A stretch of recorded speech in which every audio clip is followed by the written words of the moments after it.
Binunot at sinunog ng mga operatiba ng PNP ang natagpuang tanim na marijuana sa Bacon, Benguet na tinatayang nagkakahalaga ng mahigit 100,000 piso.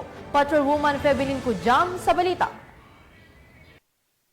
150,000 halaga ng marijuana ang nadiskubre ng mga operatiba sa isinagawang marijuana eradication sa Leyang Kayapa, Bacon, Benguet noong ika-24 na araw ng Hunyo taong kasalukuyan.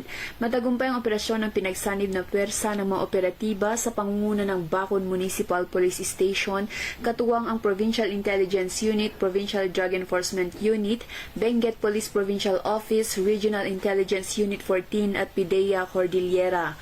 Ang operasyon ay nagresulta sa pagkakadiskubre ng isang plantasyon na may lawak na 150 metro kwadrado na may nakatanim na 750 fully grown marijuana plants na may standard drug price na nagkakalaga ng 150,000. Bagamat walang nahuling cultivator, lahat ng nadiskubreng marijuana ay naidokumento at sinunog sa mismong lugar at kumuha ng sapat na sample upang dalhin sa Regional Forensic Unit Cordillera para sa qualitative test.